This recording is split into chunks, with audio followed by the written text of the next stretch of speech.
excuse me. Hi, I'm out here doing interviews, and I was wondering if you might have 5 minutes to chat with me. Kind of on the move. Okay. What was the interview about? I'm asking folks how they came to their God beliefs. I have a philosophical interest in understanding how people justify their beliefs. All right. I have a timer and everything, so here, I'm Lindsay. Oh, Prescott. Sorry. Prescott? Nice to meet you, Prescott. Okay, I'll go ahead and start the timer, and then that way we'll keep ourselves on time. Recorded on video? Yes. I did as well. Sure. Love to see it. Okay, Prescott, can you, first of all, what are your God beliefs? I'm Christian. Okay. Mostly Methodist, but also kind of undenominational a little bit. Okay. And if you could, just to help me understand, put your confidence in the Christian God belief on a scale from 0 being not at all confident that it's true to 100 being totally, completely confident that it's true. 97 to 8. 97 to 8. Okay, thank you for precision. I appreciate that. Okay, so you are 97 to 98% sure, confident that the Christian God exists. And can I ask, how do you know that that's true? It was like an overwhelmingly just response in my head one night, and it was a really weird story, but I felt like I had like these battles going on in my head, and it was like a conflict that I was involved in the middle of this conversation, but it was like inherently being spoken to me. And do you want the whole story now? Or? If you want to share. Okay. And basically, I ended up. I was like, all right, now I say it. And like, I was like, we're not even discussing that. Like, you're way far off. Okay. Like, you know how life should be. So I was. After that, it was like probably 1 in the morning. I was like cleaning up my room. I have really bad ADHD, and I would like pick up this book called Giant Steps, and it's just like tips on like how, help live better and achieve great things. And it's not religious at all. Okay. But basically, I was like, I have to read this book. I just had this like overwhelming like feeling of like I need to read this book. And I go to sit down and read it, and I was like, all right, no, I've got way too much ADHD. This happens all the time. I was like, I'm going to continue cleaning. So I went back to cleaning, and then it was like just like total loss of control of my body. I was like, I must read that book. Okay. I go and open it up. This was about 2 years ago. I go and open it up to read page 87 or whatever. And it was like a change of beliefs can change your life. Like was the first page I read. Okay. And it was this whole like question like what your current beliefs are, and I was kind of like deist. Like I used to be like Buddhist-ish just because it made sense to me. And I became deist because I was like, well, there's definitely a God, and you can find him through nature and your respect and appreciation for the world around you. And then you switched. You had this experience, and you switched to Christianity. Yeah. It was like. What made you choose that religion when you felt that you needed to change your beliefs to change your life? I'd had a little bit of a battle going on in myself with it. I wasn't totally sure on Jesus. That was my main point. Well, how did you learn about Jesus being an option? Well, I had a Southern Baptist girlfriend a while ago. Okay. She was crying and used to tell me I was going to hell all the time, so I couldn't stand Christianity. I thought it was horrible. I was like, that's really seriously over the top. Like, there's no way that's right. And then my current fiance now. Congratulations. Thank you. She wanted me to be Christian, but we'd have the same battles that I'd had with my old girlfriend. I was like, no, I definitely can't accept Jesus. I don't think that's one man was God. And it wasn't even her influence at that point. It was just. If I turn this way, that's fine. There we go. I don't know about the sun. If it's it'll be all right. Blinding. Thank you. But yeah. Okay, so if I can summarize, you grew up as.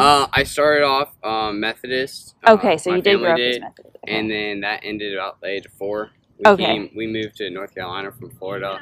We tried like 2 or 3 churches, couldn't find one. Okay. And they had been scarred because we went to like a something on Christmas, and and they had like a little play going on, and Jesus was like bleeding Right, and stuff, and okay. my brother and I are just bawling in tears. Yeah. So like that's So your family kind of gave up Yeah, going to church, kind of. and then you considered yourself kind of a Buddhist, and then a deist, believed in a creator God, and then you had a girlfriend who was Baptist, and she tried to convert you, but you were still resistant. But now your fiance. Did this event that happened in your head happen? She wasn't even around. I was in a. It was after the Baptist girlfriend, but before your current fiance. No, it was during my current fiance, but she wasn't even around for like a week. I was at my house in Apex.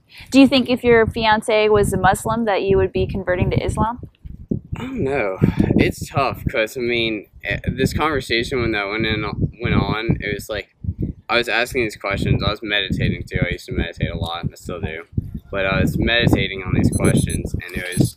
That's our 5 minutes, but I'm happy to talk as long as you are. And it was like, I was asking these questions, you know, and kind of feeling in tap with this higher being.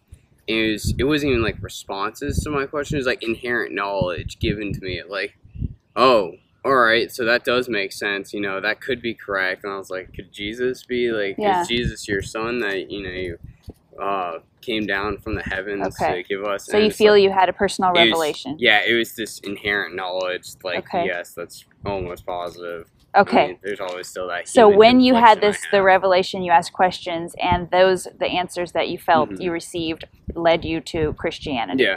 Okay.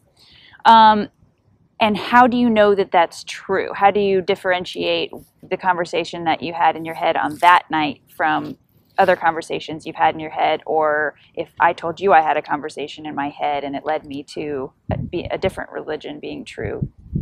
Well, after that conversation, just quick note, after I had that whole conversation, my whole room was still wrecked, you know, because I was cleaning it. And I looked down at my table, and it was like a pile of crap, and this was the only thing sitting out on the corner of the table. Okay. Just like so you feel you've had signs. Signs led you. There's a lot of signs, too. And have you considered that there were any other possible explanations for these signs? I've had a couple conversations. I feel very in touch with God. Okay. So I've had a couple conversations, and it's kind of solidified that I'm on the right path. That neuroscientists came out with a new study tomorrow. They could effectively pinpoint the point in a person's brain that gave them visions of God. Yeah, I know what you're talking about. There is that part of your brain that lights up when you're. I'm not even saying this is true. I'm saying, what if this evidence came out? Would you reevaluate your beliefs based on that? No, definitely not. Science and human knowledge is kind of inferior to an omnipotence, like being able to actually understand everything that's going on. Okay, but so then if we can't trust our own human intelligence to understand the brain, how can we use our human intelligence to make the claim that we know that there is an omnipotent being? It's faith. Okay, what is faith to you? Thank you. I've heard faith from a lot of folks, and they all define it a little bit differently. How would you define faith? It's like it's like trustful kind of thing. It's like trusting that everything is going to go right, that your life is, you know, in the hands of someone who's got the best intentions for you. I mean, through like the, you know, 10 Commandments and everything, it's easy to see that God is, you know, true to the soul being who only cares about good and positive things for everyone. Even in the Quran, I mean, they've got positive messages. I'm not saying that Christianity is the only positive message. I do believe other religions. Do you think it's important to believe in things that are true? Because you believe, correct me if I'm wrong, that Jesus really died on the cross and was resurrected and sits, you know, in heaven with God and intervenes in people's lives based on questions that they ask, like you had in your experience. How do you know that that is true?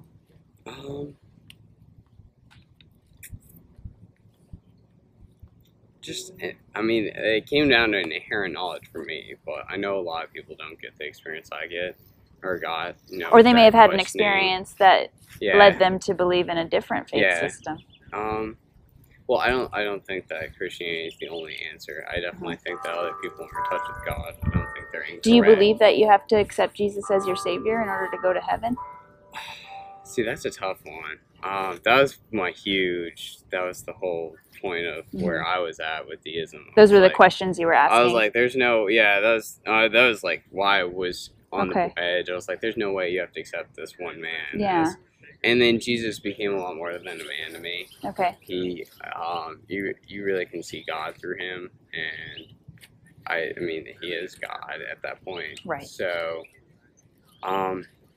did he believe? How do you know that it's true? And do you think it's important to believe in true things and to make decisions in your life based on claims that can be backed up by evidence?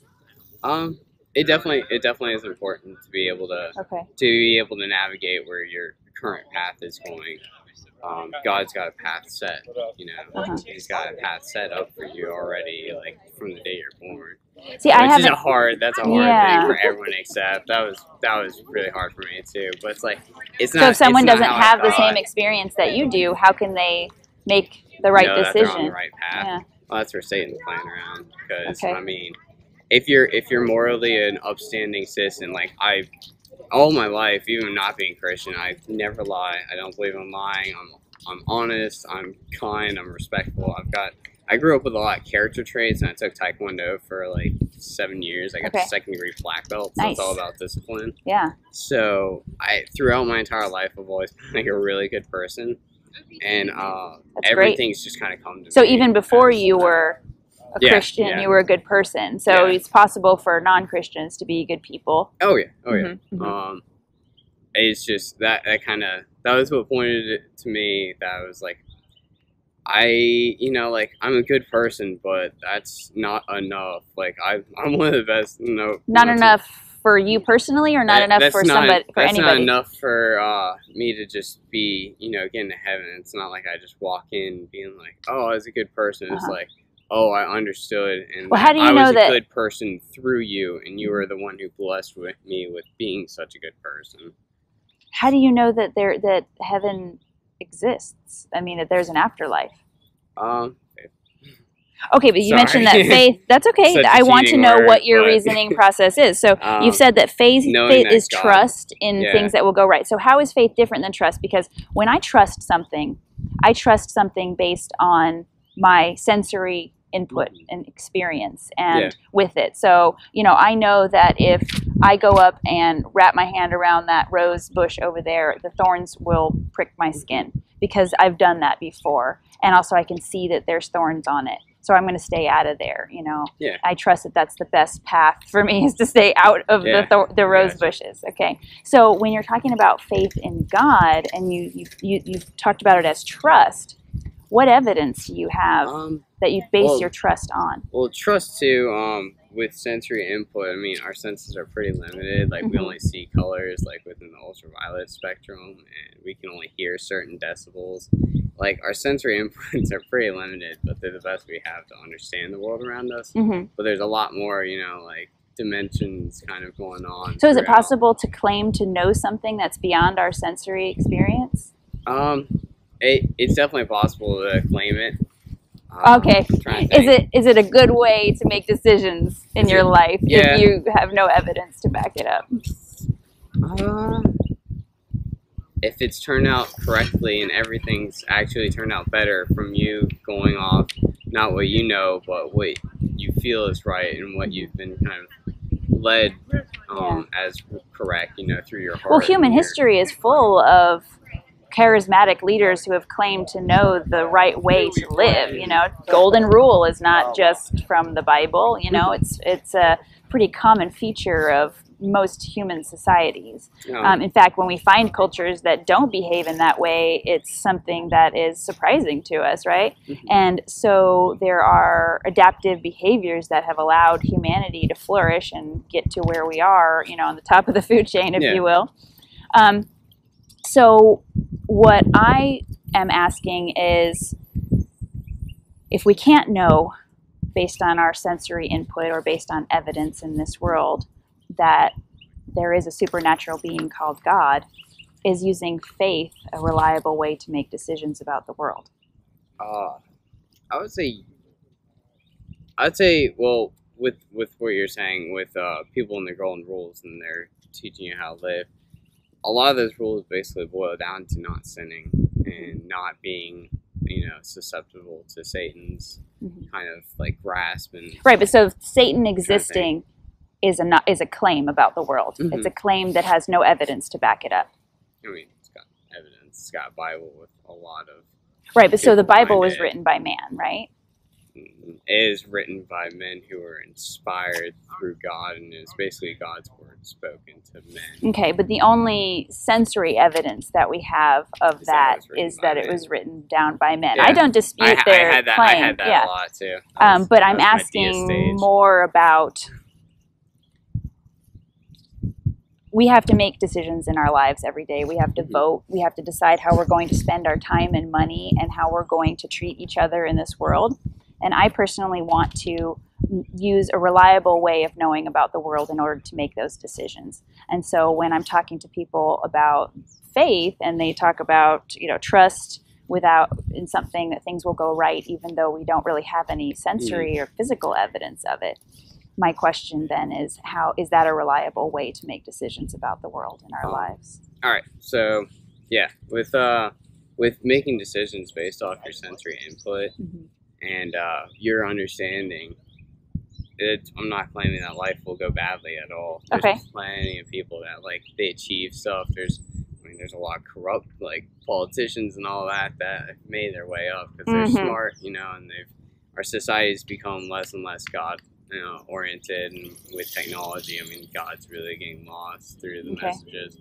But if you follow a path through God and faith, with that His word is how you should act and live, even though we don't have any evidence of that. It is a lifestyle actually, but it's a lifestyle that in our belief would lead you to heaven in the correct path, and you having a truly human and moral understanding of being a non-corrupted, and you're 97 to 98% sure that is all true. Yes.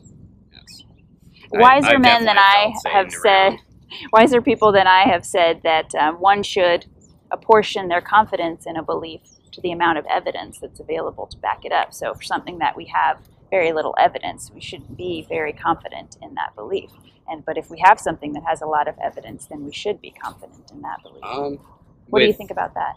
With if you basically put your amount of confidence into something, I love those planes. Sorry. The Ospreys. Oh yeah, those things are awesome. I got almost had my pilot's license. I was working. I was going for glider license and just getting towed up and just dropping. Awesome. Anyways, great. If you apportion a certain amount of faith to how much you know about it, so be like, oh, I trust that this is right based off this. Then it's not even faith at that point. That's trust. That's evidence and that's right. Trust and evidence. Yeah. So do you need faith? Do you need faith to make decisions about the world? To make 100% accurate decisions, I would say yes, because having faith is being 100% at something. Okay. Trust is knowing based off what you can tell, and then if you can't, Well, we agree that there's no way of knowing if it's true or not if you're using faith. If you're if you're actually in touch with God, you will know. There's a reason I'm 98% positive is because I have that in touch with God feeling and knowledge, and had conversations before. I can tell immediately if I've sinned. I can tell just my whole day goes badly. It affects my fiance. She'll get mad randomly over something that's totally unrelated, but it'll be just random anger and spite, and you can tell just something some and you attribute that to the fact that you have done something wrong instead of just on people's moods. Every time. It happens every time I do something bad. Well, do you think you give off guilty vibes? Mood would be no way. I'm very honest. True. Okay. I'll tell her if something bad goes wrong, but it'll be it's so that's the kind of evidence that mood is bad. Yeah, it's their factors. I didn't eat or something, but it's almost it feels a pattern set to up that day. Before anything even happens, it feels set up. She's not going to eat, and this made her mad. But this was you know, this was something else at work. Like, this was inevitable to happen because of what I've done. And, like, every day that, I mean, I'm good. Like, it's hard to argue with our personal experience and how we feel things go. I guess as a parting question to you, I would ask if you'd be willing to, you know, whenever you're thinking about faith and invoking faith and using faith as a reason to believe in something, would you consider, you know, whether you're apportioning your confidence in that belief to the amount of evidence that's available? That's kind of my parting goal here to help. I would say I can't do that, because then that's not faith, that's trust that, you know, we've come to understand as much as we understand thus far. That's, you know, my trust in God. Decisions on evidence instead of having faith is a bad thing? It's not a bad thing. I mean, it can definitely wind you up in the right place. It'll wind you up where you want to go, but if you go through where God wants to go, it will end up in a much different, unexpected place that typically is, you know, exactly where you should be at the end. All right, Prescott. I've learned a lot, and I really appreciate you taking the time to talk to me. Have a great day. You. Bye.